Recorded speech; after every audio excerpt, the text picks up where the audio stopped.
I sat on the cold tile of the hotel bathroom floor, my wedding dress hanging on the back of the door like a ghost in white satin. It was 3 a.m. In 12 hours, I was supposed to walk down the aisle and pledge my life to a man I thought I knew.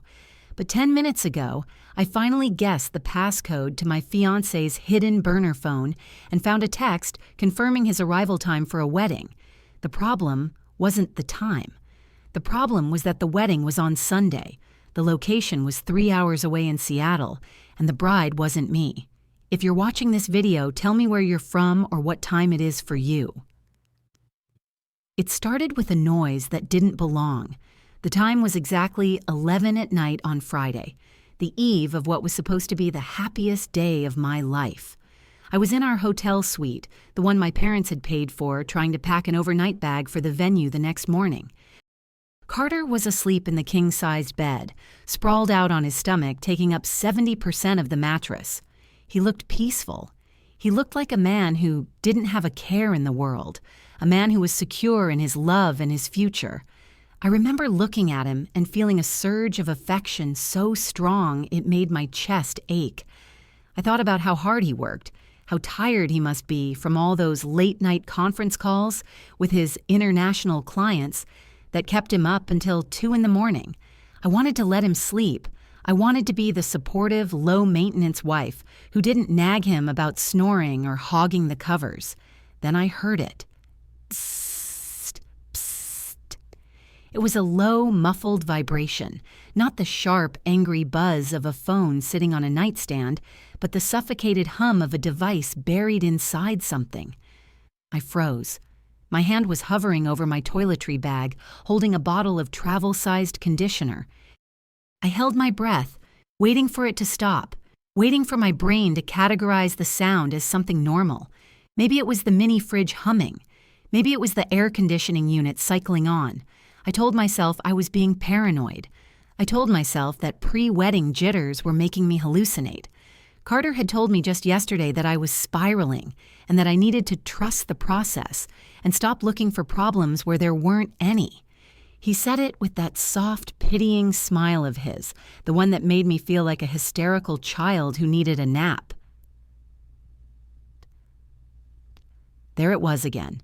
It was coming from the corner of the room, near the armchair where Carter had dumped his gym bag. He never went anywhere without that gym bag. He said he liked to be ready to work out whenever the urge struck, even though I hadn't seen him set foot in a gym in 6 months. I stood up, my socks sliding silently on the carpet.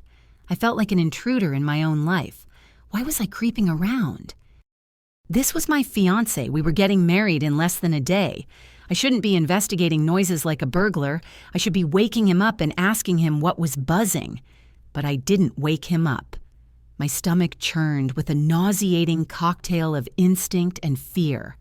A voice in the back of my head, a voice I had been suppressing for years, whispered that normal phones didn't buzz from inside gym bags at 11 at night.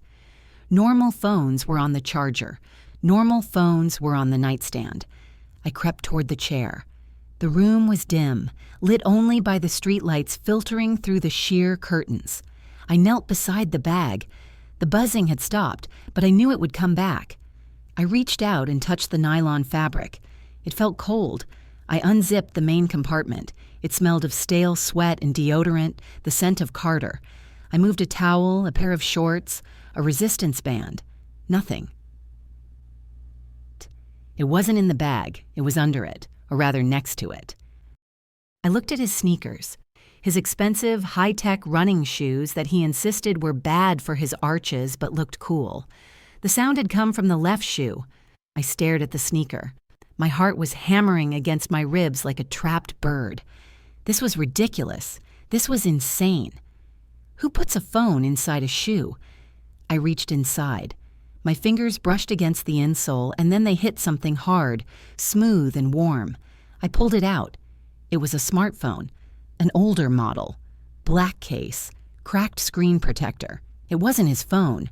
Carter had the latest model, a sleek silver device that he kept face down on the nightstand at all times for focus. This was a burner, a ghost phone, a secret condensed into 5 ounces of glass and plastic. I sat back on my heels, clutching the device. My hands were shaking so hard the screen lit up from the movement.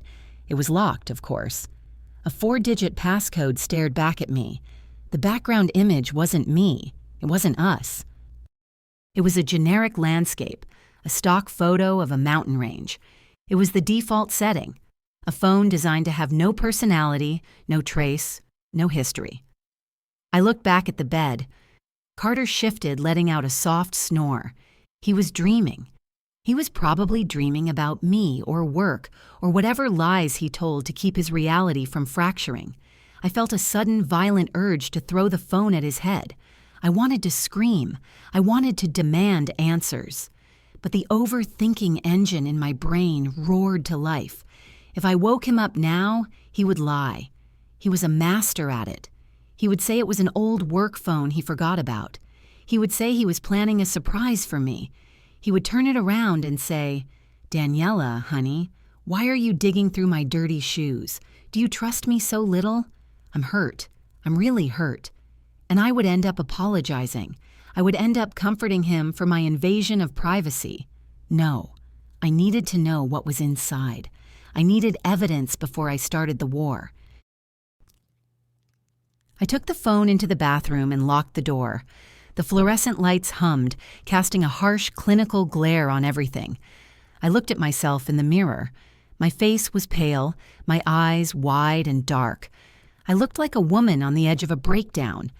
I sat on the closed toilet lid, my knees pressing together to stop them from trembling.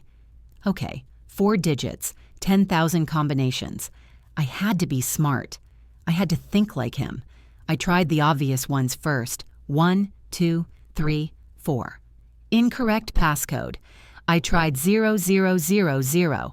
Incorrect passcode. I tried his birthday. The 14th of May. 0514.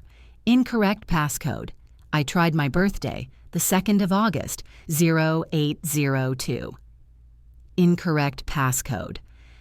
A bitter laugh escaped my lips. Of course it wasn't my birthday. Why would he use the birthday of the woman he was cheating on? That would be too sentimental for a man who hid phones in footwear. I stared at the screen.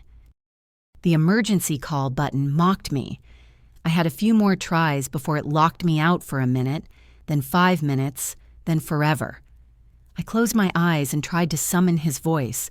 I tried to remember the way he talked to me when he was being condescendingly sweet, the way he would frame his insults as helpful advice. "You know, Daniela," he had said last week when I forgot to pay the internet bill, "you're just not a numbers person. Your brain is too creative for logistics. That's why I handle the finances. I'm the anchor. You're the kite. You'd float away without me. The anchor, the rock, the man who prided himself on his stability, his history, his superior logic. I tried the year we met. 2021. Incorrect passcode." Panic started to set in. Real clawing panic. I felt like the walls were closing in. If I couldn't open this phone, I would have to walk down that aisle tomorrow not knowing. I would have to say "I do" with this doubt rotting in my gut. I couldn't do that. I refused to do that. Think, Daniela, think. What does Carter love? Who does Carter love? He didn't love me. That was becoming painfully clear. He loved himself. He loved his image. He loved his mother, a terrifying woman named Beatrice, who had told me on our first meeting that I had wide hips suitable for breeding. Carter worshipped her. He quoted her constantly. "Mother says success is a habit. Mother says thrift is a virtue." Beatrice's birthday. I didn't know it off the top of my head. I fumbled for my own phone, my real phone, which was sitting on the sink vanity. I opened Facebook. I searched for Beatrice Flynn. Her profile was locked down tighter than Fort Knox, but her timeline had a post from 3 years ago. "Blessed to see another year, September 19th. The 19th of September, 0919. My finger hovered over the glass. It felt too simple. It felt too Freudian. But Carter was a simple man masked in complex lies. I typed it in, 0919. The lock screen dissolved. The home screen appeared. I didn't breathe. I couldn't. It was like I had just defused a bomb, only to realize I was standing in a room full of dynamite. The phone was open, and now I had to look. The background of the unlocked phone was different. It wasn't the stock mountain range anymore. It was a photo of a dog, a golden retriever with a red bandana. Carter hated dogs. He told me he was deathly allergic. He told me that if we ever got a pet, it would have to be a hypoallergenic turtle or something equally distant. Yet here was a golden retriever, looking at the camera with adoration. And in the corner of the frame, Carter's hand was scratching behind its ears. I recognized the watch on his wrist, the Tag Heuer I had bought him for our engagement. I felt a wave of nausea so strong I almost threw up in the sink. He wasn't allergic. He just didn't want a dog with me. I clicked on the message app. It was green, standard Android. There were threads, dozens of them, but one name dominated the top of the list. Mallory, future wifey, future wifey. The words swam before my eyes. I was the future wife. I was the one with the ring and the dress and the venue deposit. Who was Mallory? I opened the thread. I shouldn't have. I should have just taken a picture of the screen and left. But I opened it, and I read. Today, 10:30 a.m. Mallory. So excited for Sunday. The weather is supposed to be perfect, 75 and sunny. Today, 10:32 a.m. Carter. It's going to be perfect because you're there. Can't wait to see you walking down that aisle. I'm wrapping up the business deal in Portland tonight, then driving up first thing Sunday morning. Business deal. Is that what I was? A business deal? A transaction he needed to wrap up? Today, 2:15 p.m. Mallory. Did you pick up the rings from the jeweler? I'm paranoid they sized mine wrong. Today, 2:20 p.m. Carter. Got them right here, babe. They're safe. Stop stressing. You know stress gives you wrinkles. I looked at my own hand. My engagement ring, a modest sapphire that Carter insisted was vintage and unique, suddenly felt like a shackle. He had picked up rings, plural. Had he gone to the jeweler, with me, to pick up her ring? The timeline made sense. We had gone to the jeweler 2 days ago. He had spent a long time talking to the sales clerk while I was looking at earrings. I scrolled up. Further back, weeks back, months back. There were photos. Photos of Carter in a Mariners cap. He hated baseball. Photos of Carter hiking. He said he had bad knees. Photos of Carter kissing a woman with long auburn hair and a smile that looked disturbingly like mine. Then I found the calendar invite. It was synced to a Gmail account I didn't know existed. Event ceremony M&C. Date, Sunday, September 23rd. Time, 3 o'clock post-meridian. Location, the Fairmont Olympic Hotel, Seattle, Washington. Sunday, this coming Sunday, the day after our wedding. My brain tried to reject the information. It tried to say this was a prank, a misunderstanding, a role-playing game gone wrong.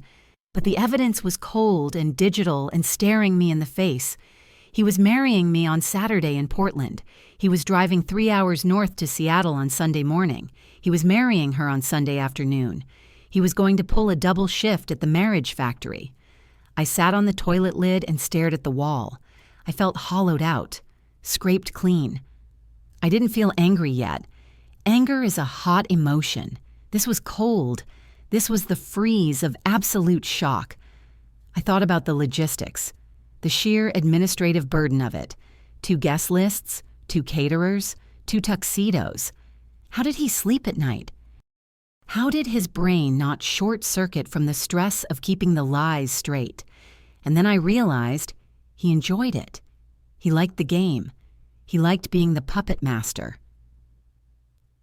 I needed to know who she was. Mallory, future wifey, wasn't enough. I needed a last name. I needed a biography. I needed to know if she was in on it or if she was just another idiot like me, sitting in a hotel room waiting for a fairy tale that was actually a horror story. I quietly opened the bathroom door and slipped back into the bedroom to grab my laptop from my tote bag. Carter hadn't moved. He was still face down, drooling slightly on the expensive pillowcase. I looked at his exposed neck. I imagined wrapping the power cord of my laptop around it. It was a fleeting thought, violent and satisfying, but I pushed it away. Prison orange wasn't my color. I retreated to the bathroom, locking the door again. I sat on the floor this time, the laptop burning my thighs. I typed the phone number from the burner phone into the search bar. 0 results. Smart. She probably had her privacy settings locked down, or maybe it was a cell number that wasn't listed. I went back to the text thread on the burner phone. I scrolled up, looking for clues. A last name, an email address, anything. I found a screenshot she had sent him of a flight itinerary for their honeymoon. A honeymoon I wasn't invited to. We were supposed to go to a surprise location next week. Apparently, the surprise was that I would be staying home while he went to Cabo with Mallory. The itinerary had a name, Mallory Townsend. I typed it into Google, Mallory Townsend, Seattle. The first result was a LinkedIn profile. I clicked it. Mallory Townsend, MD pediatric surgeon at Seattle Children's Hospital. My jaw literally dropped. She was a surgeon, a pediatric surgeon. This woman saved children's lives for a living, and she was marrying a man who hid phones in his gym shoes. She was beautiful, too.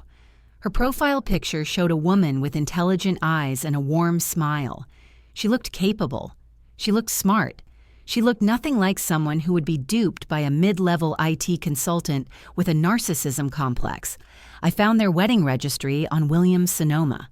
Mallory Townsend and Carter Flynn, September 23rd. It was real. It was all real. There were Le Creuset pots.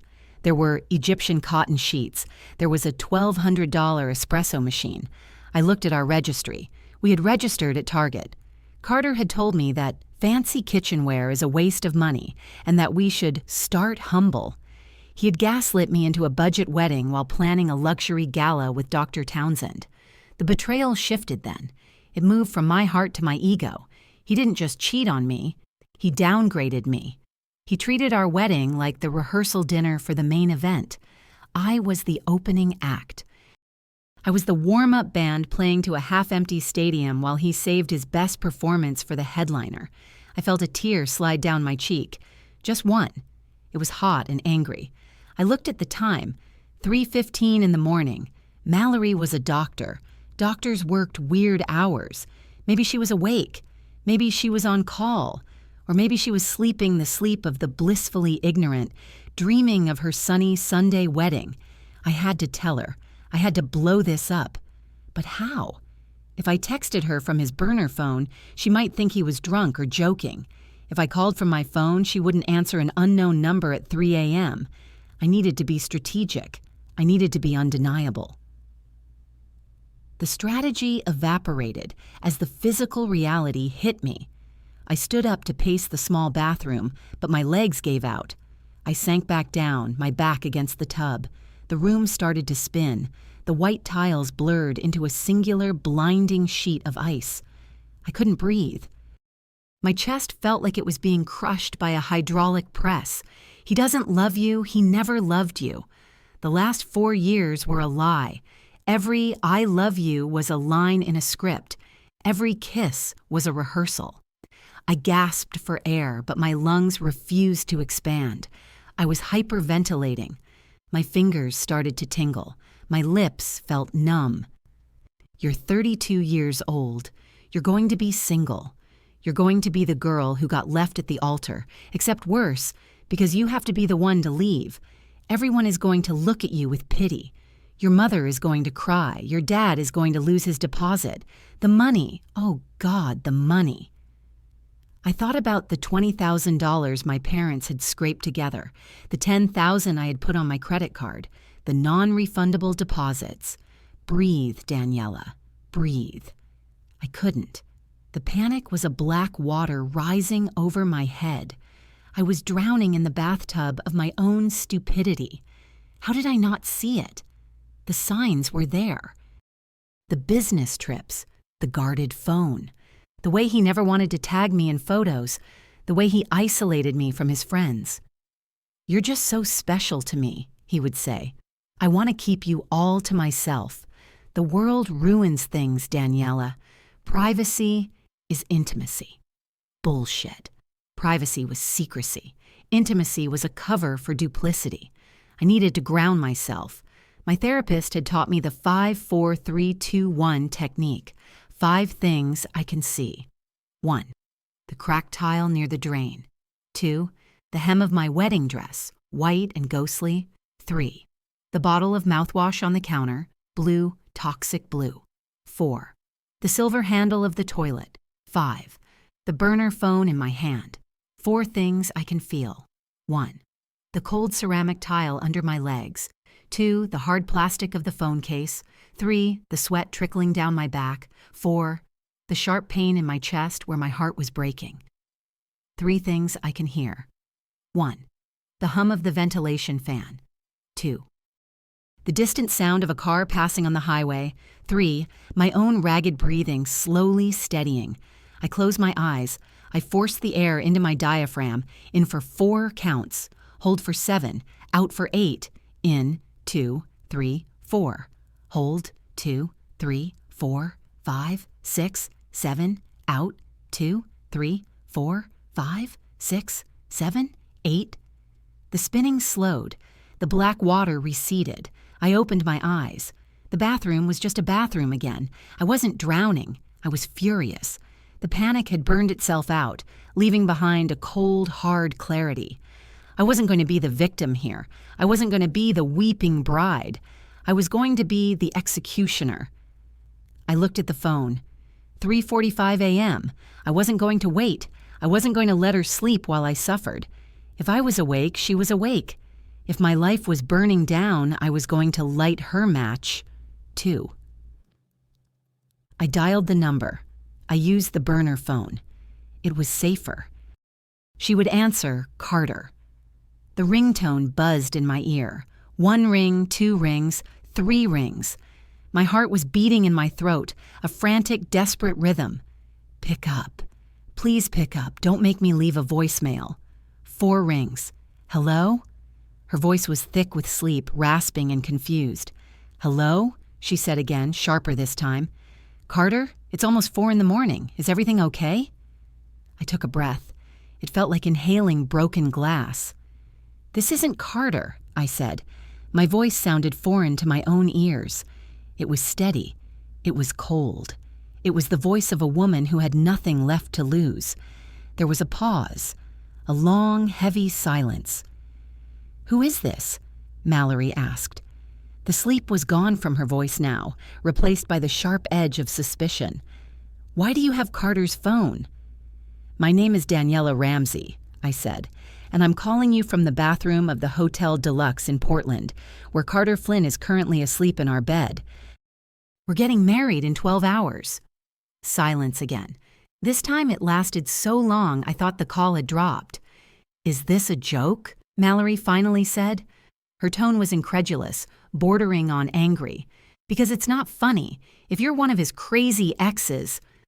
I'm not an ex, I interrupted. I'm the Saturday bride. You're the Sunday bride. I know about the wedding at the Fairmont. I know about the registry at Williams-Sonoma. I know he picked up your rings on Thursday when he told me he was at a dental appointment. You're lying, she snapped. But there was a waver in her voice, a crack in the armor. Am I? I looked at the text thread again. I needed the kill shot. I needed something only she would know. He sent you a text yesterday at 10:32 a.m. He said, it's going to be perfect because you're there. Can't wait to see you walking down that aisle. He also told you he was wrapping up a business deal in Portland. I heard a sharp intake of breath on the other end of the line. It was a sound of physical pain, like she'd been punched in the gut. I'm the business deal, Mallory, I said softly. The business deal is a wedding. My wedding. Oh my God, she whispered. Oh my God. I heard movement, rustling sheets, a lamp clicking on. He's in Portland? He's 10 feet away from me, I said, snoring. He thinks he's a genius. He thinks he's going to marry me today, drive up tomorrow, and marry you. He has a calendar invite for it. Ceremony M and C, very organized. I need to see him, she said. Her voice was shaking now. I need proof. I need to see him right now. Switch to FaceTime, I said. But mute your microphone. If you wake him up, I will kill him, and then you won't get your answers. Okay, she breathed. Okay. Do it. I pulled the phone away from my ear and hit the video call button. The screen shifted. I saw her face. She was sitting up in bed, wearing a silk pajama top, her auburn hair messy, her face pale and devoid of makeup. She looked terrified. I flipped the camera. I stood up and slowly opened the bathroom door. I crept into the bedroom. The room was dark, but the light from the hallway spilled in just enough. I walked to the side of the bed. I held the phone over Carter's sleeping form. There he was, mouth slightly open, arm thrown over his eyes. The man we both loved, the man we both planned to marry. I looked at the small screen in the corner. Mallory had her hand over her mouth. She was crying. Silent, shaking sobs. She nodded frantically. She had seen enough. I retreated to the bathroom and locked the door again. I sat back against the bathtub, the cold porcelain pressing into my spine, and looked at the woman on the tiny screen. Mallory Townsend. She had wiped her eyes, but they were still red-rimmed and swollen. She had put on a robe, a plush navy blue thing that looked expensive. I looked down at my own attire, an oversized t-shirt that said "Bride Vibes" in peeling gold foil. I felt ridiculous. I felt like a child playing dress-up compared to this woman who cut people open for a living. "Okay," Mallory said. Her voice was steady now, the clinical detachment of a surgeon taking over. "Let's work the problem. Talk to me. How long?" 4 years, I said. The words tasted like ash. "We met at a coffee shop in the Pearl District. He spilled his latte on my laptop. It was a meet cute. Or a meet con, I guess." 3 years, Mallory countered. "We met at a gala for the hospital. He was a donor. Or he claimed to be. He was wearing a tuxedo." I closed my eyes. A tuxedo, of course. He told me he was a remote IT consultant for a multinational firm. That's why he traveled so much. Server migrations, he called them. He'd disappear for 3 days at a time to oversee the data transfer. "He told me he was a venture capitalist," Mallory said, a dark laugh bubbling up in her throat. "He said his portfolio companies were in Portland. That's why he had to be down there during the week. He said he was managing high-stakes assets." "I'm the asset," I whispered. My stomach turned over. "I'm the portfolio company." We spent the next 20 minutes mapping out his life. It was a logistical masterpiece. Mondays through Thursdays were for me in Portland. He played the role of the hard-working, tech-savvy partner who was just too exhausted to go out on weeknights. Fridays were travel days. He'd drive up to Seattle, become the high-flying investor for Mallory, spend the weekend whining and dining her, and then drive back Sunday night for early Monday meetings. "He's an endurance athlete of lying," Mallory said, shaking her head. "Do you know how much energy that takes? The distinct wardrobes alone?" "He keeps a storage unit in Olympia, doesn't he?" I froze. "Olympia? That's the halfway point." "He has a unit there," she confirmed. "He told me it was for his kayaking gear. I bet that's where he swaps the IT guy hoodies for the venture capitalist suits."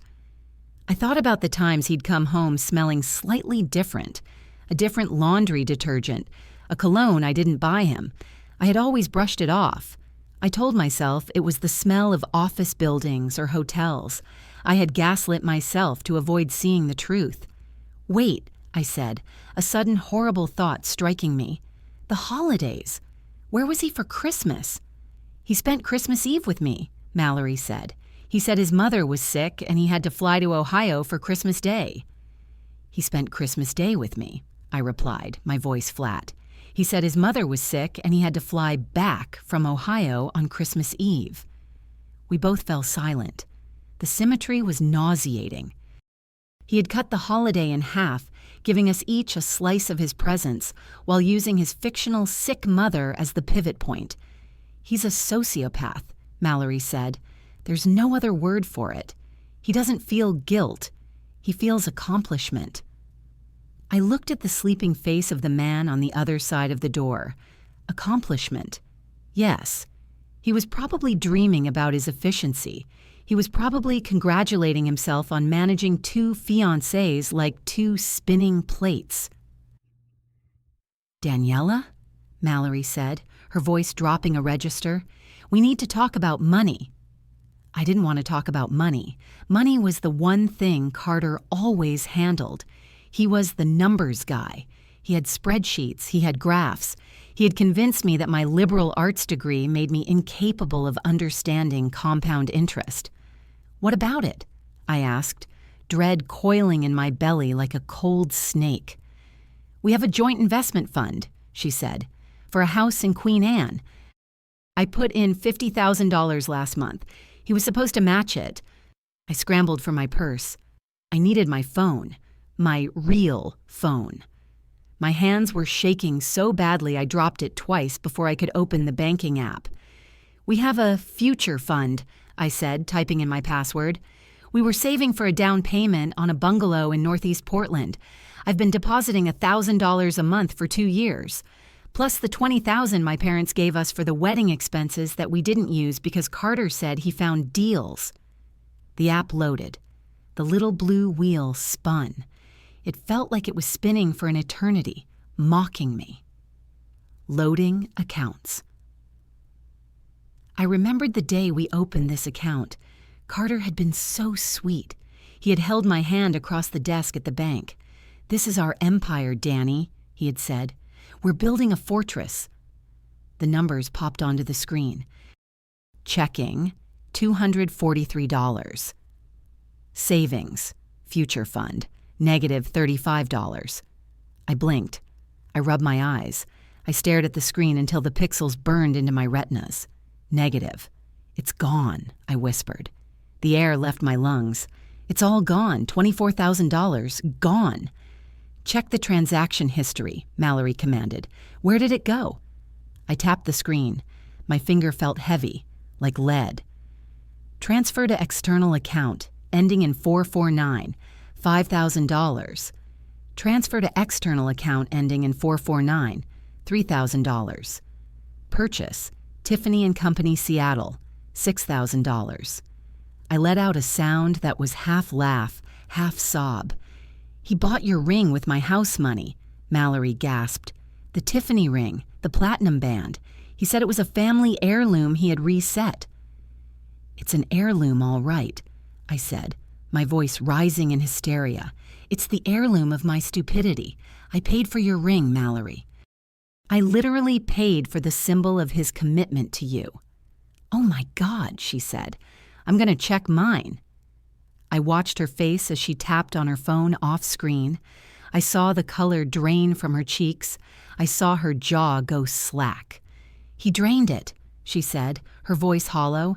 The $50,000, it's gone. He transferred it to a crypto wallet 3 days ago. He told me he was diversifying our portfolio. $75,000. Between the two of us, he had stolen nearly 6 figures. And that wasn't counting the wedding deposits, the dresses, the emotional labor. He wasn't just a cheater. He was a thief. A grand larceny-level thief. I felt a sudden violent clarity. This wasn't just about heartbreak anymore. This was a crime scene. We have to call the police, Mallory said. Right now. I'm calling Seattle PD. You call Portland PD. We get him arrested before he wakes up. No, I said. The word came out sharper than I intended. Mallory looked at me, confused. What do you mean, no? Daniela, he stole $75,000. He's a criminal. If we call the police now, I said, my mind racing, calculating, plotting. They'll come to the hotel. They'll knock on the door. He'll wake up. He'll play the confused, innocent victim. He'll say it's a misunderstanding. He'll say the money is just moved for safekeeping. He's a white man in a suit, Mallory. He'll talk his way out of an immediate arrest, or he'll make bail in an hour. So what? She demanded. We just let him get away with it? No, I said. We don't let him get away with anything. But if we arrest him now, nobody sees who he really is. My parents will think it's a mistake. His friends will think I'm crazy. He controls the narrative. I looked at the wedding dress hanging on the door. It looked like a shroud. I want him to lose everything, I said. I want him to stand at that altar thinking he's won, thinking he's the smartest man in the room. And I want to destroy him in front of everyone he's ever lied to. Mallory was silent for a long moment. I could see the gears turning in her head. She was weighing the legal logic against the emotional payoff. You want to go through with the wedding? She asked incredulously. You want to walk down the aisle? I want to walk down the aisle, I confirmed. I want to let him say his vows. I want to let him promise to love and cherish me. And then, when the pastor asks for objections, I want you to walk in. Mallory's eyes widened. You want me to come to Portland? It's a 3-hour drive, I said. If you leave at 11, you'll be here by 2. The ceremony starts at 3. You can park down the street. I'll have my cousin let you in the side door. This is insane, she said. This is movie-level dramatic. We should just sue him. We will sue him, I said. We will sue him into the ground. But a lawsuit takes years. Humiliation is instant. Think about it, Mallory. He thinks he's playing us. He thinks we're two oblivious idiots who exist to fund his lifestyle and stroke his ego. Imagine his face when he sees us standing together. I saw a spark in her eyes. It was the same spark I felt burning in my chest. It was the rage of a woman who had been underestimated. He told me I was fragile, Mallory said softly. He told me I needed him to manage my stress because I was too emotional for my job. He told me I was bad with numbers, I countered. He told me I needed an anchor. Let's show him how fragile we are, she said. A slow, terrifying smile spread across her face. I'm in. But I'm not just bringing myself. I'm bringing receipts. I'm printing out the bank transfers. I'm printing out the texts. I'm bringing a folder. Bring the folder, I said. Bring the nuclear football. What do you do until then? She asked. You have to spend the next 8 hours with him. Can you do that? Can you look at him and not scream? I thought about it. Could I? Could I let him touch me?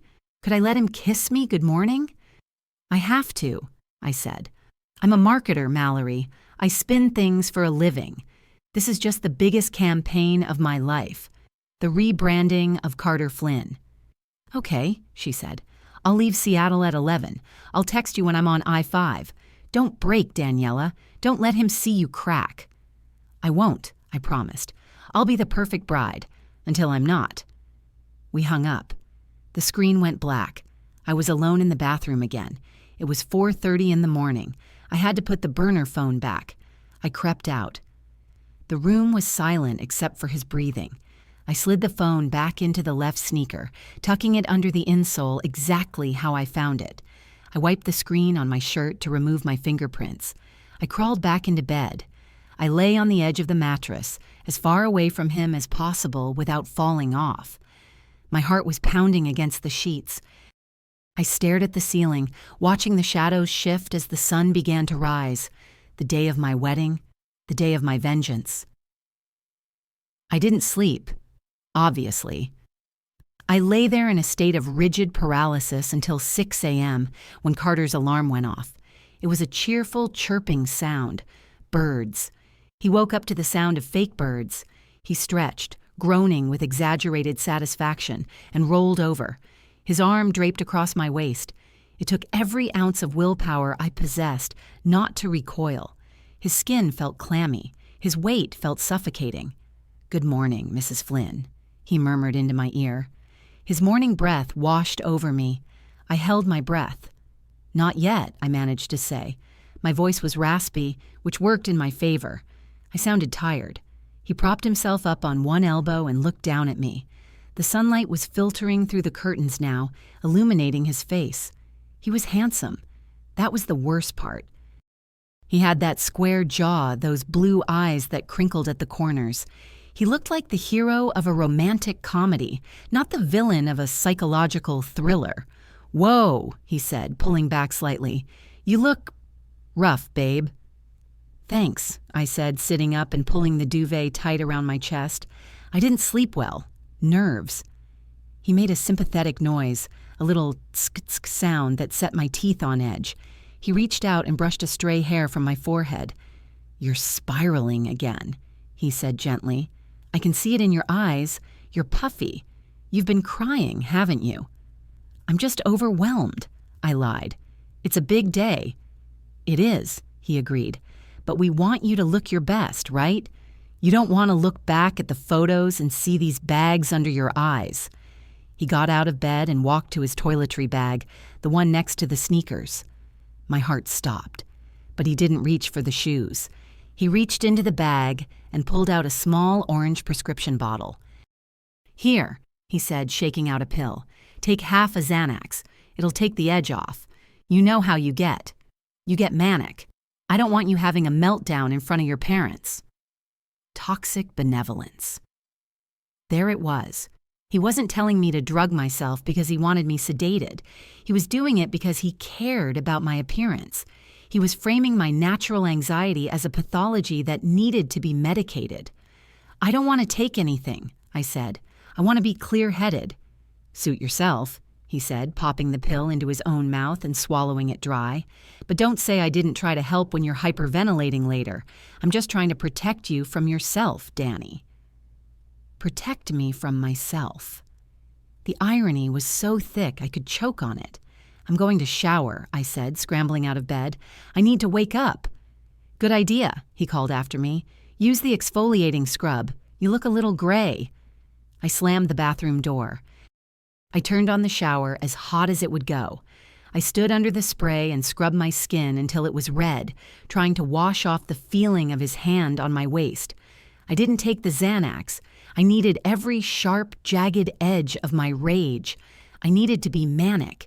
Mania was fuel. By 10 o'clock, the hotel suite had transformed into a staging ground for estrogen and hairspray. My bridesmaids had arrived. There was Tessa, my sister, who was currently steaming my veil and muttering about the humidity. There was Marin, my work friend, who was arranging a bagel spread with the precision of a military operation.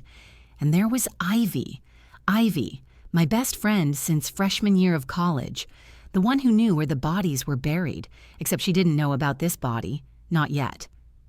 "Champagne," Marin announced, popping a cork. "Mimosas for everyone. Let's get this party started." They were all so happy. Their energy was infectious and repulsive at the same time. They were celebrating a tragedy. It felt like watching people dance on the deck of the Titanic. "Here you go, bride-to-be," Ivy said, pressing a flute into my hand. She looked at me closely. Ivy had a radar for my bullshit. She narrowed her eyes.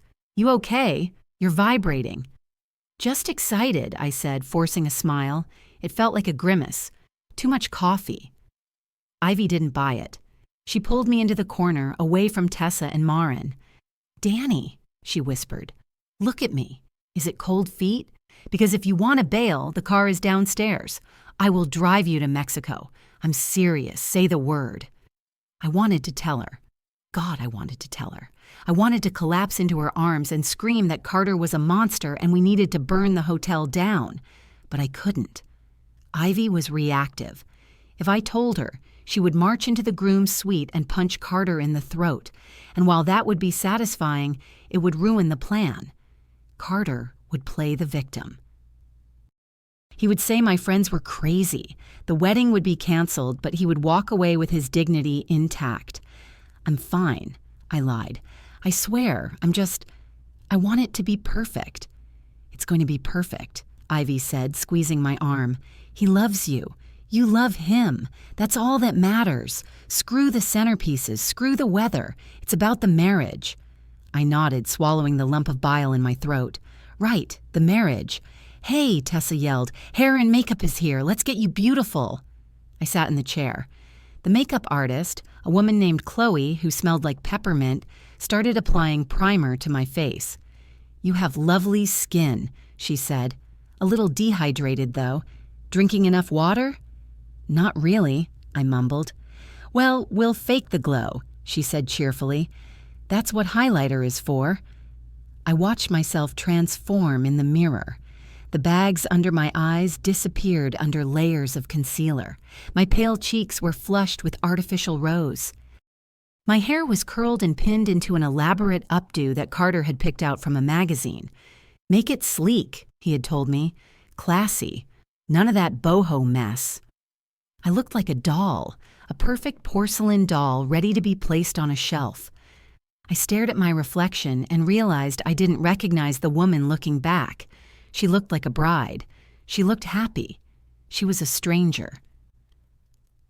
At 11:30, just as Chloe was applying my false lashes, my phone rang. It was a local number, Blooms and Stems, the florist. I picked up, gesturing for Chloe to pause. Hello? Hi, Daniela. This is Sarah from Blooms and Stems. I'm so sorry to bother you on the big day, but we have a bit of a situation. What situation? I asked. My voice was calm. I was already at maximum capacity for disaster. A flower problem felt like a mosquito bite on a gunshot wound. The final payment, Sarah said, sounding pained. We tried to run the card on file this morning for the remaining balance, $2,000. It declined. I closed my eyes. Of course it did. The card on file was the joint debit card, the one attached to the account that now had $243 in it because Carter had bought a Tiffany ring for Mallory. Oh, I said, that's odd. I tried it twice, Sarah continued. I called Carter since he was the contact for billing, but it went straight to voicemail. And look, the truck is loaded, the hydrangeas are ready, but my boss has a strict policy. No payment, no delivery. I'm really sorry. Don't apologize, I said. It's a banking error.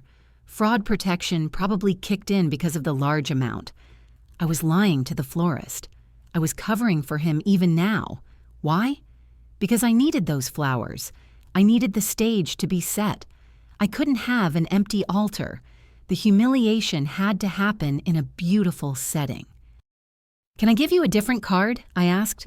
Absolutely. I dug into my purse. I bypassed the joint card. I bypassed my main credit card, which I knew was near its limit from the deposits.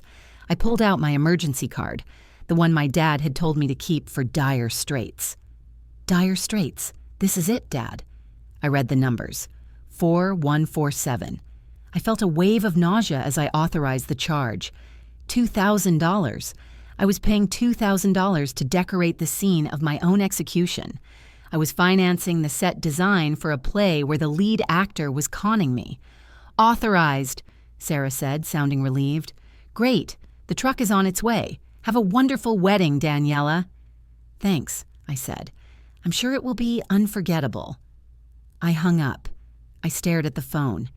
$2,000, plus the $6,000 he stole for the ring, plus the down payment. He wasn't just breaking my heart. He was bankrupting me. He was leaving me with debt and trauma, while he planned to sail off to Cabo with a surgeon who made 3 times my salary. Everything okay? Ivy asked, watching me from the sofa. Fine, I said. Just confirming delivery times. You're a machine, Marin said admiringly, handling logistics on your wedding day. I'd be a puddle. I am a machine, I thought. I'm the Terminator. I looked at the clock. 11:45. Mallory was on the road. She was driving down I-5 right now, a missile headed for Portland. I stood up. Okay, I said to the room. Let's get dressed. I'm ready to get married. The lie tasted like copper in my mouth, but I swallowed it. I had 3 hours to go. Money.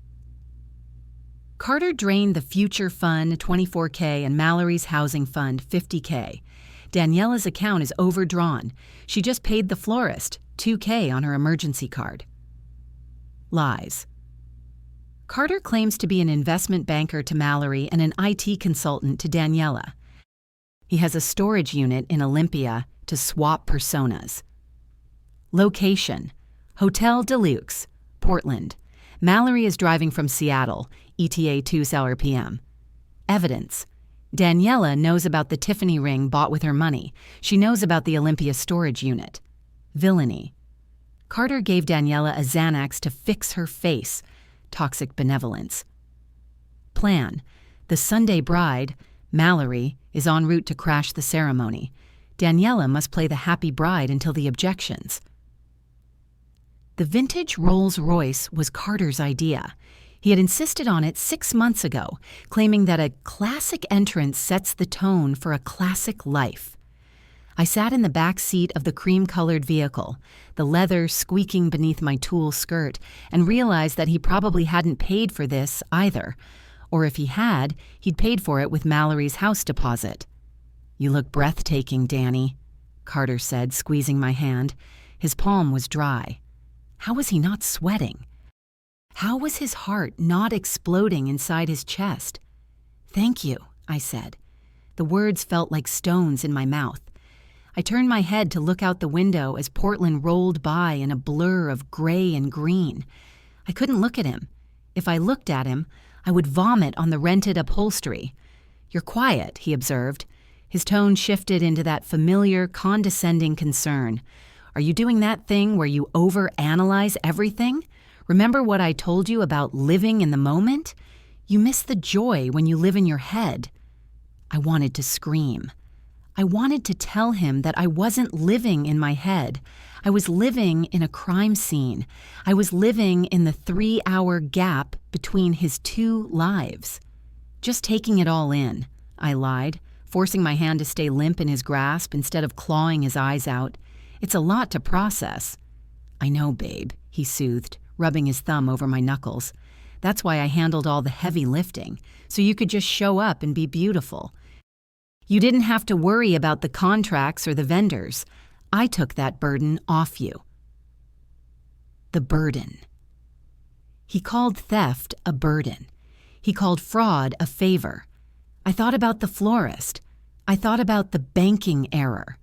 I thought about the text he sent Mallory this morning, promising her the world while he was sitting next to me in a car paid for with lies. "You're so good to me," I said, the sarcasm so subtle he didn't even catch it. "I try," he said, adjusting his cufflinks. "I just want you to be happy. You deserve this, Danny, you really do." He believed it. That was the terrifying part.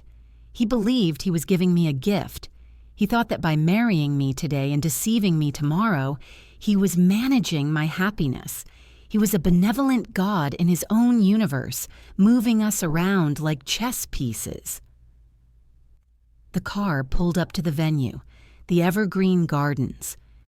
It was beautiful, an old industrial warehouse converted into a green space, filled with the white hydrangeas I had paid for with my emergency credit card 2 hours ago. Carter got out first to check on the groomsmen, leaving me alone for a fleeting, blessed second before my father opened the car door. Dad looked handsome in his tux, but his face was tight. He was a retired principal. He had spent 30 years spotting kids who were high, kids who were being bullied, and kids who were lying.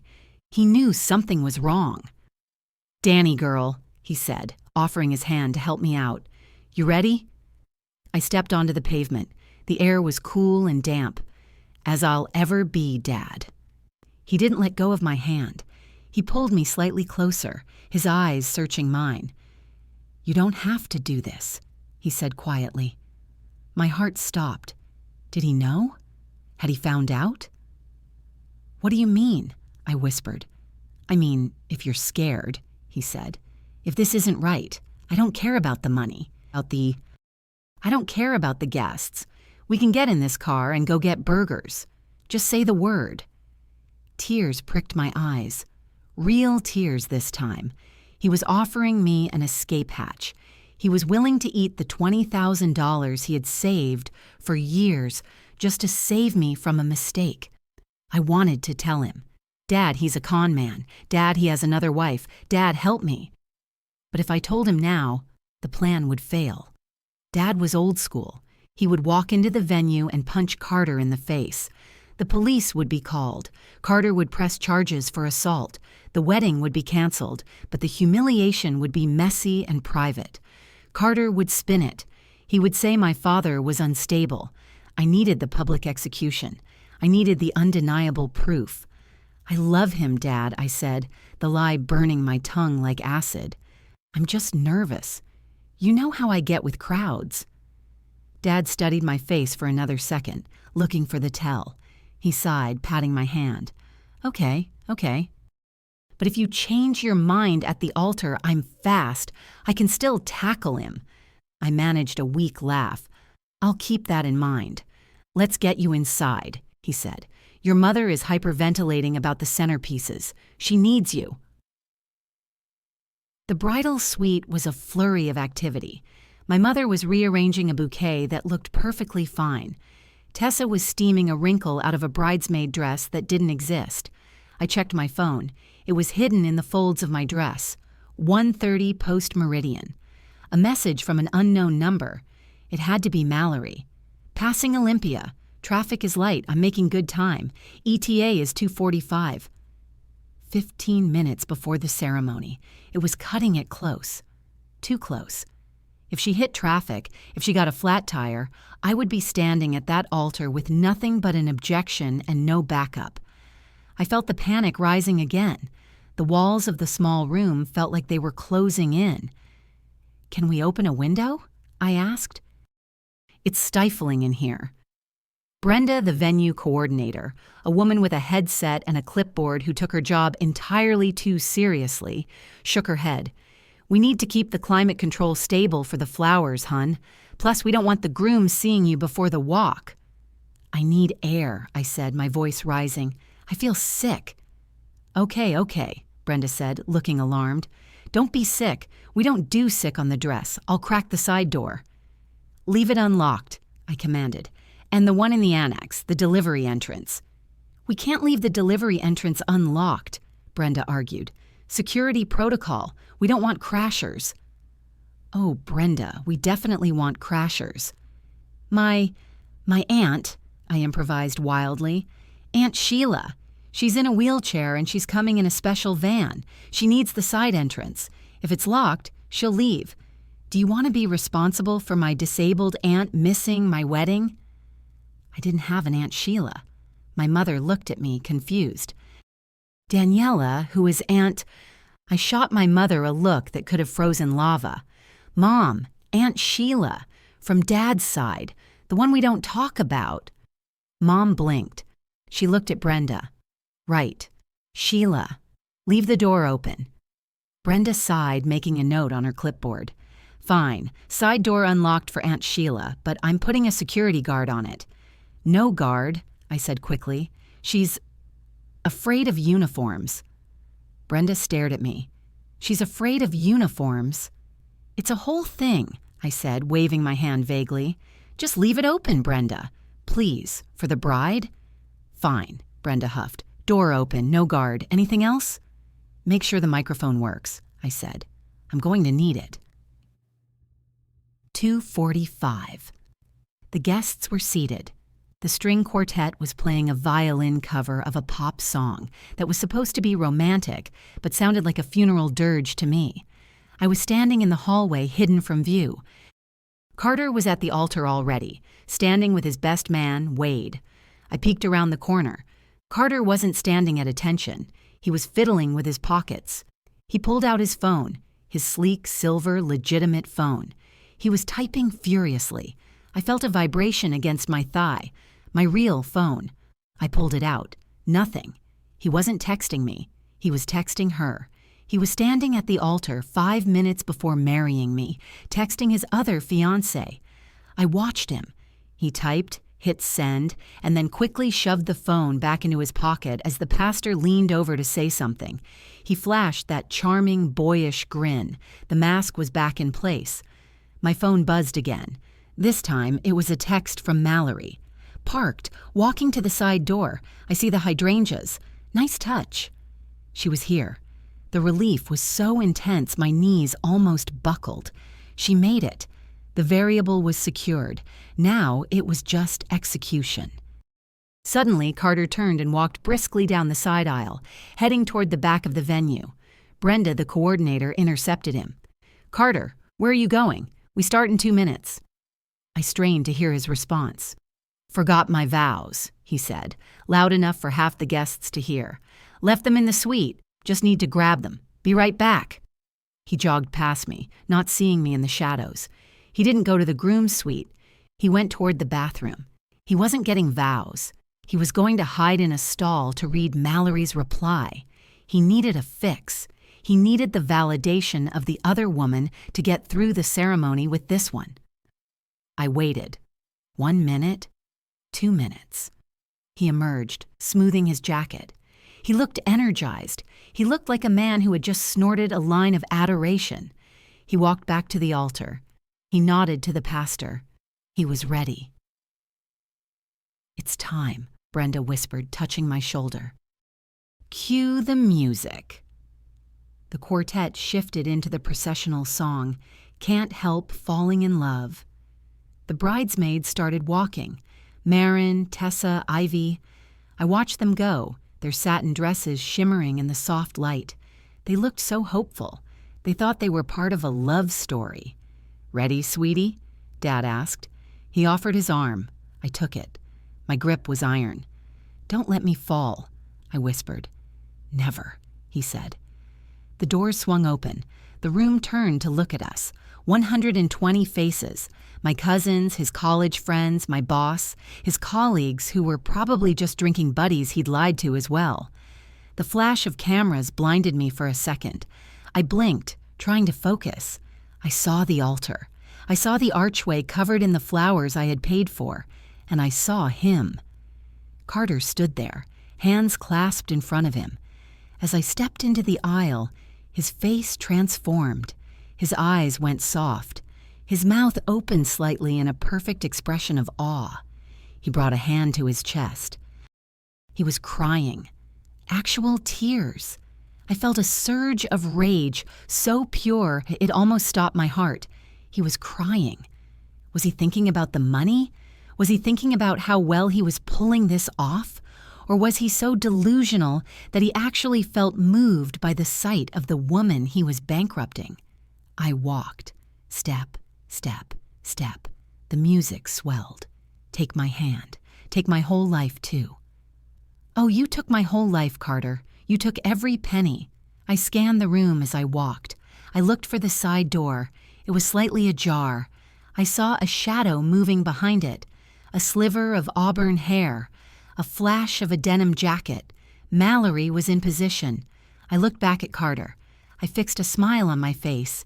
It was a sharp, dangerous smile, but from a distance, it probably looked like joy. We reached the front. Dad kissed my cheek. His stubble grazed my skin. "Be happy," he whispered. It was a plea. He placed my hand in Carter's. Carter's hand was warm.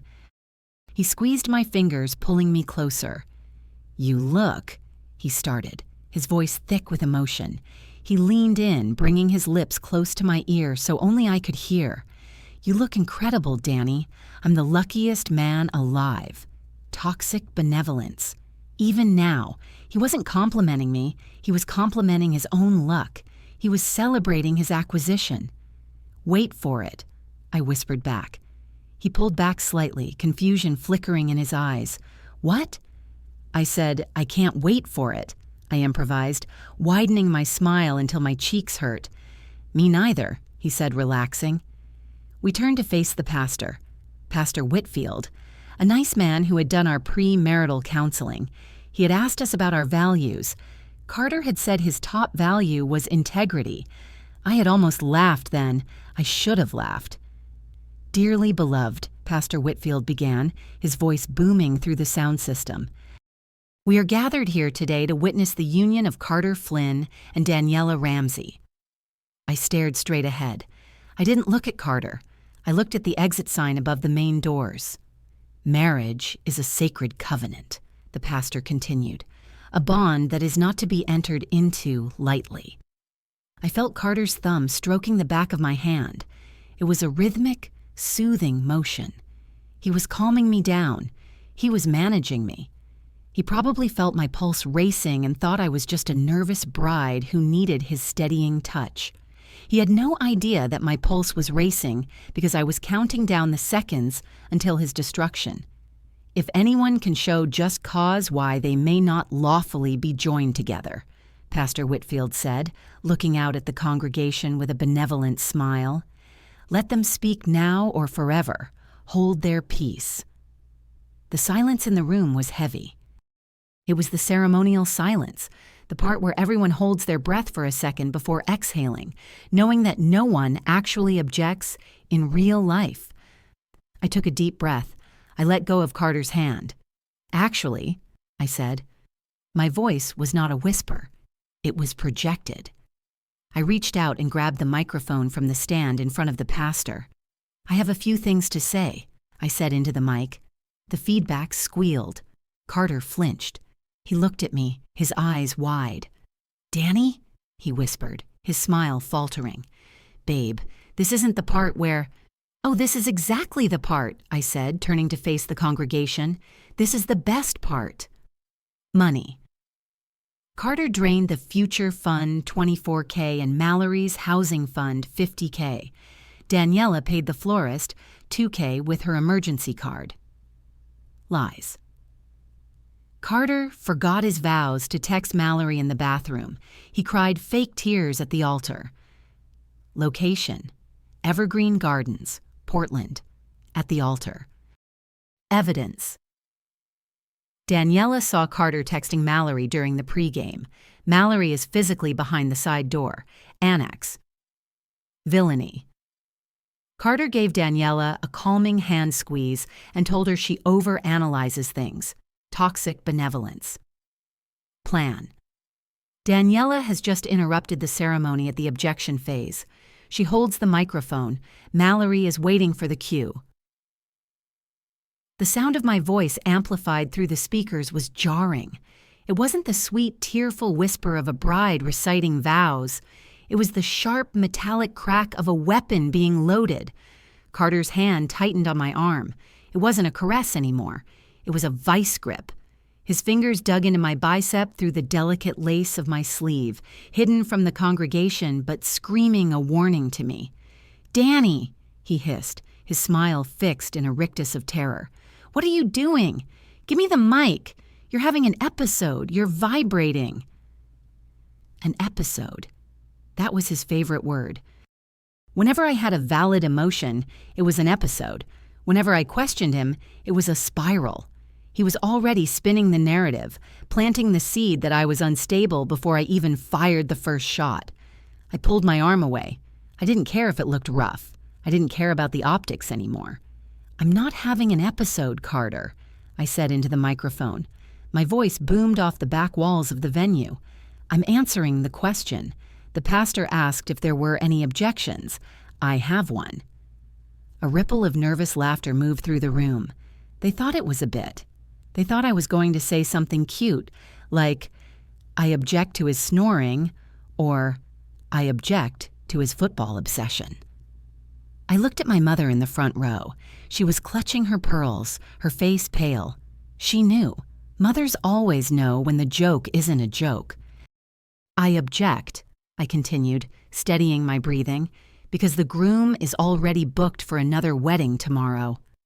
The silence that followed was absolute. It was the kind of silence where you could hear the air conditioning humming and the blood rushing in your own ears. Carter's face went from concern to chalk white in a single second. He lunged for the microphone. Okay, that's enough. She's clearly stressed. The medication... I sidestepped him. He's getting married tomorrow, I repeated, louder this time. Sunday, September 23rd, in Seattle, to a woman he's been dating for 3 years. Daniela, Carter shouted, dropping the benevolent act for a split second. Stop this. You are embarrassing yourself. You are ruining our day. Our day? I laughed. It was a dry, jagged sound. You mean my day, because your day is tomorrow, right? Or is that Mallory's day? At the mention of the name, Carter froze. He looked like he'd been struck by lightning. His mouth opened, but no sound came out. And since we're all here, I said, turning toward the side door, I thought it would be rude not to invite the other bride, Everyone, please welcome Mallory Townsend." The side door to the annex creaked open. Every head in the venue turned. 120 pairs of eyes swiveled from the altar to the shadows of the delivery entrance. Mallory stepped out. She wasn't wearing a wedding dress. She was wearing dark denim jeans, a crisp white blazer, and boots that looked like they could kick through a door. She held a thick manila folder against her chest like a shield. She walked into the light. She looked furious. She looked powerful. She looked real. I watched Carter. This was the moment I had paid $20,000 to see. I wanted to see the goldfish reaction. He didn't disappoint. His eyes bulged. His jaw actually went slack. He blinked rapidly as if trying to clear a hallucination from his vision. He looked from me to Mallory, then back to me, his brain misfiring as it tried to reconcile his two carefully separated worlds, colliding in a single room. "Who is that?" my Aunt Sheila whispered loudly from the third row. "Is that a stripper?" "No, Aunt Sheila," I said into the mic. "That's the Sunday bride." Mallory walked down the side aisle. Her heels clicked rhythmically on the concrete floor. Click, click, click. It was the countdown to detonation. She stopped at the foot of the altar steps. She looked up at Carter. "Hi, honey," she said. Her voice wasn't amplified, but in the dead silence of the room, it carried perfectly. Surprised to see me? I made good time. Traffic was light past Olympia. Carter took a step back. He literally stumbled, his heel catching on the hem of the altar rug. He looked terrified. For the first time in 4 years, the man who had an answer for everything was speechless. "Mallory?" he croaked. It was barely a whisper. "What?" "What are you doing here?" "I'm here for the rehearsal," she said, tapping the folder. "Since we're getting married in 24 hours, I figured I should see how you handle the vows. You know, since you practice them on other women first." The crowd erupted. It wasn't laughter this time. It was gasps. It was the sound of shockwave hitting flesh. My father stood up slowly, his face turning a dangerous shade of purple. Carter looked at the crowd, then at me. The panic was setting in. He was losing control, and for a narcissist, that was worse than death. "This is," Carter stammered, holding his hands up in a surrender motion. He looked at the congregation, flashing a desperate, wobbly smile. "Everyone, please. This is a misunderstanding. This woman, she's a client, a former client." "A client?" Mallory repeated. She walked up the steps. She stood right next to him. She was taller than him in her boots. "Is that what we are? Clients?" "She's obsessed with me," Carter said, pivoting to address my parents. "She's been stalking me for months. I didn't want to worry you, Daniela. I got a restraining order. She's delusional." He was good. He was so incredibly good. He said it with just enough tremble in his voice to sound like a victim. He looked at me with pleading eyes. "Danny, baby, you have to believe me. She found out about the wedding and she's trying to ruin it. Look at her. Does she look stable?" I felt a flash of doubt. Just a microsecond. That was his power. He could make you question the sky was blue. But then I looked at the folder. "Stop lying, Carter," I said. "Just stop. We're past the lie. We're in the evidence phase." "Evidence?" Carter laughed nervously. "Evidence of what? That a crazy woman crashed our wedding?" Mallory opened the folder. She pulled out a stack of papers. "I have the text messages," she announced to the room, "from this morning. 10:32 a.m. She handed a sheet to my mother in the front row.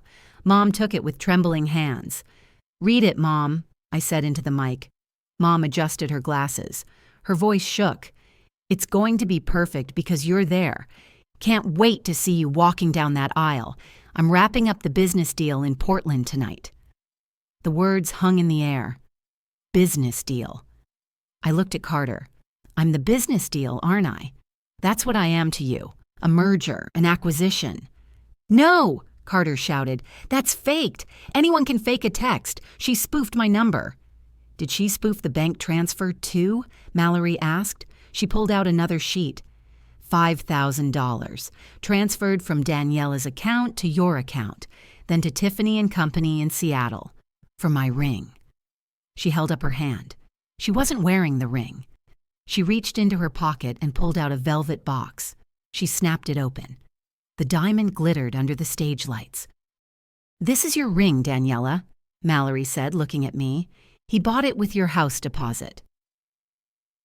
The mention of the money broke the trance. "My house deposit?" I repeated, though I already knew. I needed the room to hear it. "The future fund." "Drained," Mallory said.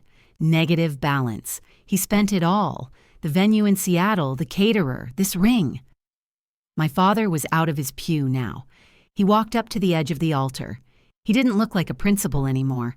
He looked like a man who was about to commit a felony. "You stole from my daughter?" Dad asked. His voice was low, a rumble of thunder. "You stole her savings." Carter backed away until he hit the altar table. He was trapped. He looked at the exit, but the aisle was blocked by Mallory. "It was an investment," Carter yelled. "I was investing it. I was going to pay it back with interest. You don't understand how finance works. It's liquidity." "I was moving assets." "You moved my assets to her finger," I screamed.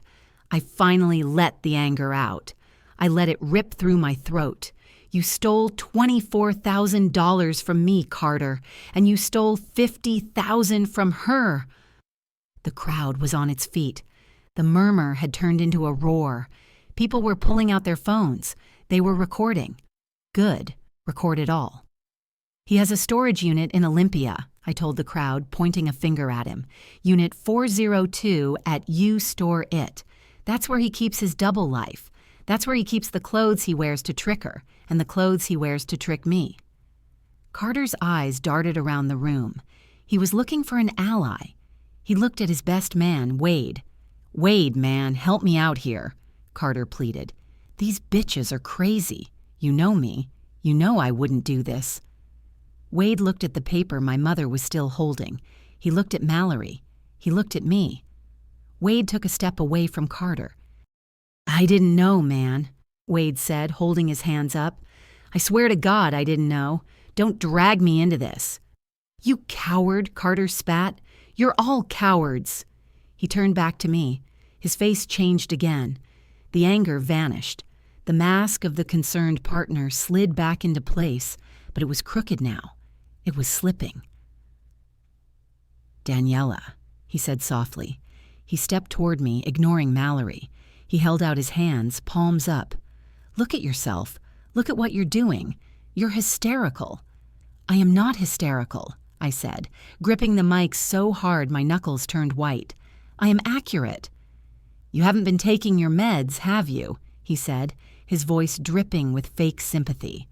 He looked at the audience. "She has anxiety, severe anxiety. She hallucinates sometimes when she's stressed. This is a psychotic break. I'm so sorry everyone has to see this." He was doing it. He was playing the mental health card. He was trying to invalidate my reality by diagnosing me in front of 120 people. "I gave you a Xanax this morning," he continued, shaking his head sadly. "Did you take too many, or did you mix it with champagne? Oh, honey, you're not well." I felt a cold chill run down my spine. It was such a violation. He was using the very weapon he tried to force on me, the pill I didn't take, to destroy my credibility. "I didn't take the Xanax, Carter," I said clearly. "I flushed it. I'm stone cold sober, and I'm not the one who needs help." "She's sick," Carter said to my father. "Otto, please. Help me get her to the car. We need to get her to a hospital. She's imagining things. She hired an actress to play this Mallory person. It's a delusion." "I am a pediatric surgeon," Mallory interjected, her voice cutting through his fog. "And I don't act. And I definitely don't marry men who gaslight their partners."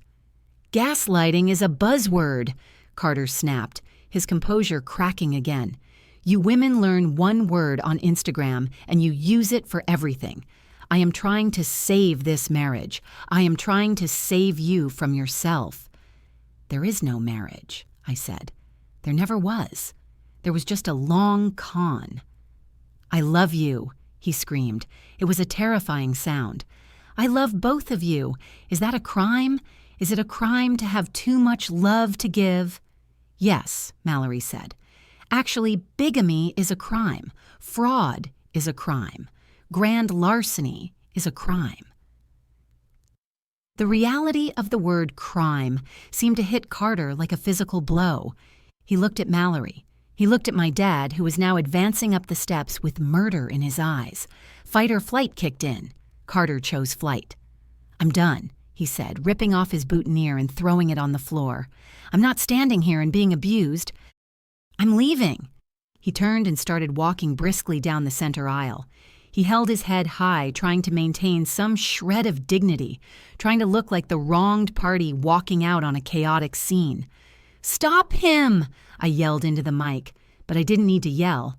My cousin Barrett, a former linebacker who had been sitting in the back row near the exit, stood up. He stepped into the aisle. He crossed his arms. Barrett was 6'4" and wide as a doorway. Carter stopped. He looked at Barrett. He looked back at the altar. "Move," Carter said.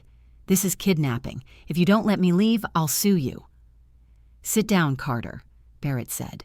His voice was calm. "We're not done." "I'm calling the police," Carter shrieked, pulling out his phone. "Please do," Mallory called out from the altar. "I already called Seattle PD, and Daniela's aunt is texting Portland PD right now. I think they'd love to chat with you about the credit card fraud." Carter looked at his phone. He looked at the blocked exit. He looked at the side doors where my other cousins were now standing guard. He was trapped. The venue was a cage, and we were the lions. He slumped. His shoulders collapsed. The arrogance drained out of him, leaving behind a small, pathetic man in an ill-fitting suit. He walked to the front pew, the one reserved for his family that hadn't shown up, and sat down. He put his head in his hands. "Unbelievable," he muttered. "After everything I did for you." I looked at Mallory. She looked at me. We didn't smile. This wasn't funny, but it was done. "Okay," I said into the mic. "Now that we have a captive audience, does anyone want cake?" "Money." The crowd knows Carter stole $24K from Daniela and $50K from Mallory. The future fund is gone. Lies. Carter tried to claim Mallory was a stalker client, and Daniela was having a psychotic break. Gaslighting. He claimed he loved both of them. Location. Evergreen Gardens. Carter is physically trapped in the front pew by cousin Barrett. Evidence. Mallory showed the texts and the ring. Daniela read the business deal text. Villainy. Carter used Daniela's anxiety against her. You're off your meds. Plan. Carter is contained. The police are being called. The wedding is officially over, shifting to the aftermath party phase. The police arrived 10 minutes later. 2 officers, a man and a woman, walked into the venue looking confused. They were expecting a noise complaint or a drunk uncle, not a groom being held hostage in the front pew by a linebacker cousin. Carter stood up immediately. He smoothed his jacket. He fixed his tie. He put on his reasonable man face. "Officers," he said, his voice dripping with relief. "Thank God you're here. This has turned into a hostage situation. I'm being held against my will by my fiancé's family." The male officer looked at Cousin Barrett, who was still blocking the aisle with his arms crossed. Then he looked at Carter. "Sir, are you injured?" "Emotionally, yes," Carter said, placing a hand on his chest. "Physically, not yet, but the threat is palpable. My fiancée, she's having a severe mental health crisis. She's delusional. She's accusing me of things that are simply untrue, and she's incited a mob mentality." I watched him from the altar. He was doing it again. He was trying to recruit the police into his reality. "Officer," I said into the microphone, "I'm the fiancé. I'm not having a crisis. I'm having a realization." Mallory stepped forward, the folder in her hand. "And I'm the other fiancé," she said calmly. I called you. This man has committed credit card fraud, wire fraud, and grand larceny. I have the bank records right here. The female officer approached the altar. Ma'am, this is a civil matter. We don't handle broken engagements. Is theft a civil matter? Mallory asked, handing her the printed statement. He transferred $50,000 from my account to his personal crypto wallet without authorization 3 days ago. That's theft. That's a felony. The officer looked at the paper. She looked at the transaction ID. She looked at Carter. Sir, is this your account? She asked. Carter's smile faltered. That was a loan. We discussed it. She's just angry because I broke it off with her. You broke it off? Mallory laughed. We have a wedding scheduled for tomorrow at the Fairmont. You confirmed the time this morning. We can sort this out downtown, the officer said, reaching for her handcuffs. Sir, turn around. You can't arrest me, Carter shouted, the mask finally shattering completely. I am a respectable businessman. I have clients. You are making a huge mistake. I will sue this entire department. Turn around, the officer repeated, her voice hardening. Carter spun around, but not to comply. He looked for a way out. He looked at the side door. He looked at the window. For a second, I thought he was going to run. I wanted him to run. I wanted to see him tackled into the hydrangeas. But he didn't run. He slumped. He held out his wrists. You'll hear from my lawyer, he spat at me as they walked him down the aisle. You ungrateful, vindictive. He didn't finish the sentence. The heavy oak doors slammed shut behind him.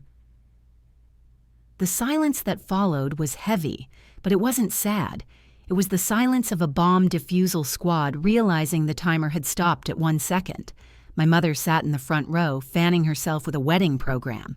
My dad was hugging Mallory. Well, I said into the microphone. My voice cracked. That happened. A nervous titter ran through the crowd. So, I continued, looking out at the sea of shocked faces, we have this venue until midnight. We have $4,000 worth of salmon and beef tenderloin in the kitchen. We have an open bar that is non-refundable. I looked at Mallory. She was wiping a tear from her cheek, but she was smiling. I don't know about you guys, I said, but I am starving, and I feel like celebrating. Celebrating what? Aunt Sheila called out. You just lost a husband. Celebrating the fact that I didn't marry a felon, I yelled back. DJ, hit it! The DJ, a 20-something kid named Kyle, who looked like he had just witnessed a murder, hesitated. Then he shrugged and pressed a button. I Will Survive. By Gloria Gaynor blasted through the speakers. It was cliché. It was cheesy. It was perfect. The tension broke like a fever. My bridesmaids rushed the stage. Ivy hugged me so hard I thought she cracked a rib. You are a legend, she screamed over the music. A literal legend. I'm a disaster, I laughed, tears streaming down my face, but I'm a free disaster. An hour later, I was sitting at the head table, but not with a groom. I was sitting with Mallory and my Aunt Patricia. Aunt Patricia was a contract lawyer who terrified most of the family, but right now, she was my favorite person on earth. She had a cocktail napkin spread out in front of her and was writing furiously with a gold pen. Okay, Patricia said, taking a sip of her Chardonnay. Let's tally the damages, the venue deposit, the catering, the dress, the emotional distress. We're looking at a civil suit in the 6-figure range. He doesn't have any money, I said, taking a bite of the salmon I had paid for. He spent it all. He has parents, Patricia said, her eyes gleaming. He has assets in Ohio, and he has future earnings. We will garnish his wages until he is 80 years old. He will be paying for this salmon when he is in a nursing home. Mallory leaned in. Can we include the therapy bills? Because I'm going to need a lot of therapy. Absolutely, Patricia said. Pain and suffering, loss of consortium, fraudulent misrepresentation. I'm going to throw the whole law library at him. It's going to be my hobby. You're a shark, Aunt Patricia, I said. I'm a guardian angel, darling, she corrected, with teeth. My phone buzzed on the table. Then it buzzed again and again. It started vibrating across the tablecloth like a possessed hockey puck. I picked it up. Unknown number. "I'm out on bail," the text read. "You happy? You destroyed my life." I showed it to Mallory. "He's out." "Text him back," she said. "Tell him to go to hell." "No," Patricia interrupted. "Do not reply. Silence is power. Let him spiral." The texts kept coming. "You humiliated me. I was trying to build a future for us. I forgive you, Danny. I know you're hurting. I know you didn't mean it." Toxic benevolence. Again, even now, after being arrested, he was trying to frame his forgiveness as a gift. He was trying to be the bigger man while standing in the wreckage he created. "Please just talk to me. We can fix this. I can explain the money." I looked at the phone. I looked at the block button. "Goodbye, Carter," I whispered. I didn't block him. Not yet. I handed the phone to Patricia. "Screenshot everything. Evidence." "Good girl," Patricia said. By 11 o'clock, the party had wound down. The guests had left with full bellies and enough gossip to sustain them for a decade. Mallory and I sat on the back steps of the venue, our shoes kicked off. It was raining lightly, a soft Portland mist that felt cleansing. "You know," Mallory said, swirling the last of her champagne, "I was supposed to get married tomorrow." "You still can," I joked. "The venue is booked." "You just need a groom." "I think I'm done with grooms for a while," she said. "I think I'm going to date myself. I'm going to buy myself flowers and not steal my own money." "Solid plan," I said. We sat in silence for a moment. Two women who had woken up that morning as strangers and were ending the day as war buddies. "He really thought he could do it," I said, shaking my head. "He really thought he could pull off 2 weddings in 48 hours. "It's the arrogance," Mallory said. "He thought we were stupid. He thought we were just supporting characters in his movie." "We rewrote the script," I said. "We burned the script," she corrected, "and the director's chair." She held up her glass. "To the bullet we dodged." I clinked my glass against hers. "To the nuclear missile we dodged." My dad drove us back to the hotel. Mallory stayed in my room. Neither of us wanted to be alone. We ordered room service fries at 2 a.m. and went through the registry, canceling everything. It was surprisingly therapeutic. Delete espresso machine. Delete matching towels. Delete future. I looked at the empty side of the bed where Carter had slept 24 hours ago. I thought I would feel empty. I thought I would feel broken, but I didn't. I felt light. I felt the specific, heavy relief of waking up from a nightmare and realizing you're safe in your own bed. I wasn't Mrs. Carter Flynn. I was just Daniela, and for the first time in 4 years, that was enough. It has been 90 days since the Red Wedding, as my family now affectionately calls it. I am writing this from a coffee shop in Seattle, where I drove up to visit Mallory for the weekend. The legal dust is starting to settle. Aunt Patricia, true to her word, filed a civil suit that was so aggressive it made Carter's lawyer quit within the first week. We settled out of court last Friday. Carter's parents, horrified by the public shame and the potential for a trial that would air all their dirty laundry, agreed to pay back every cent. I got my $24,000 back. Mallory got her $50,000 back, plus legal fees. Carter is currently living in his parents' basement in Ohio, working at a call center and legally barred from coming within 500 feet of either of us. Mallory and I didn't just walk away with our money, we walked away with a business idea. Next month, we are launching a podcast called The Audit. It's a show about financial infidelity and spotting the red flags of fraud in relationships. Our first episode is just us telling this story. We already have sponsors lined up. I'm still single. I'm still healing. I still flinch when a phone vibrates on a hard surface. But last night, Mallory and I went out to dinner to celebrate the settlement. We ordered the most expensive bottle of wine on the menu. We toasted to intuition. We toasted to the hard way. And when the check came, we split it right down the middle. Exactly 50-50, because that is what honest people do. If this story resonated with you, leave a like and consider subscribing. You can also drop any comment below, even just one word. Maybe tell me where you're watching from, or what time it is right now. Sometimes one word is enough to say you were here.